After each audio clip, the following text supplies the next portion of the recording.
The Pixel 3 XL, Google's own flagship Android phone, is arguably one of the best smartphones on the planet. But is it durable? Does the new back glass scratch easier than fingernails on a chalkboard? Or is the notch distractingly large? Will it hold up to the test of time? So many questions and only one way to find out. Let's get started.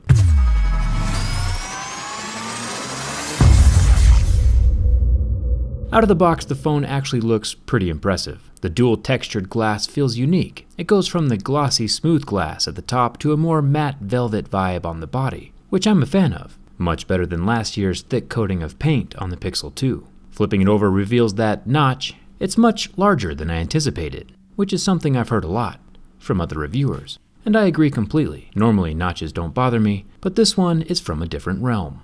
The top speaker grill is smaller this year. Both stereo grill slots at the top and the bottom have been downsized. Usually the slot is more aesthetic and has nothing to do with speaker size, but we'll dig deeper into that during the teardown to find out for sure. Other than that, things look pretty similar to the Pixel 2 XL from last year. Let's start with the scratch test. Using a set of Mohs mineral picks, we can assess the hardness level of different materials. Google has advertised Gorilla Glass 5 on the Pixel 3 XL, which has been pretty standard across most flagships for a while now. Smooth, hard, scratch-resistant tempered glass scratches at level 6, with deeper grooves at a level 7. My Razr, which is about a 5.5 on Mohs scale, won't be doing any damage. Up here we got the Texas-sized notch covering some hardware. The speaker grill is made from a metal mesh, a definite improvement over the white cloth on the original Pixel. One super cool thing the Pixel 3 has this year is dual front cameras. A normal camera for selfies, and a wide-angle camera that can take groupies, that fit multiple people, which is super useful if you have friends or go outside. But since we're all here watching nerd videos on YouTube, I got a feeling the groupie camera isn't gonna get used a whole lot. The larger speaker grill on the bottom is still made from metal and won't be falling out on its own. Let's take a look at the unique dual-tone glass on the back. Now the company OnePlus has used frosted glass before, but the OnePlus was frosted on the underside of the glass. Google has frosted the outer layer, which unfortunately looks like the frosting scratches much easier than regular glossy glass, and the scratches don't rub off. For example, if there's a coin in your pocket or purse, your phone instantly turns into an aesthetic nightmare. Trying something softer like a toothpick, it does leave some marks on the back glass, but these do mostly wipe away, almost completely, leaving no residue behind.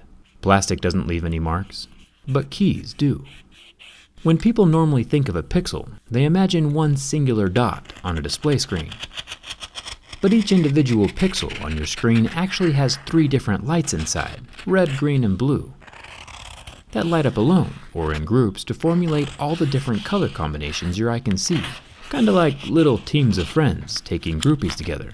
The sides of this phone sound different. It's not the normal metal-on-metal sound we get with anodized aluminum, but it's also not the crappy plasticky paint stuff like we had on last year's Pixel 2. This is more of a glossy powder coating, like the one I applied to my metal off-road wheelchair. It feels much more durable. You can see it shave off in smooth chunks instead of disintegrating into a plasticky powder. It feels good. Google does say again that this paint is chip resistant, but might absorb colors from your jeans or leather. But in my opinion, with the glossy, non-porous surface, I really doubt that this year, at least with the black one. I'm a fan so far. The power button is made from plastic again. The volume button is the same painted metal as the rest of the phone.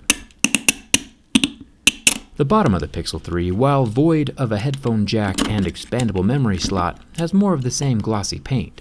Now I'm a feature guy. Google does include wireless charging this year, which is cool. But the lack of jack and SD slot still make me think twice about upgrading. Switching to a phone that has less features isn't super appealing. After contemplating the back glass a bit more, I thought it could just be that the cloudy glass was acting like a level 6 abrasive, like the glass is literally sanding off bits of the metal I'm scratching it with. Kinda makes sense when we see what the cloudy surface does to my level 3 Mohs pick, but the level 4 leaves much more consistent scratches that don't wipe away. Even with moisture, they don't disappear. Either way, whether the cloudy glass isn't abrasive or just weak, the marks from keys and coins are very permanent, so keep that in mind. One way to keep your phone pristine is with the skin, like this Matrix marble combo from Dbrand. It fully covers the soft glass and the corners of the phone, keeping scratches and chips at bay. The textured matrix kind of feels like cloth and might just be my new favorite.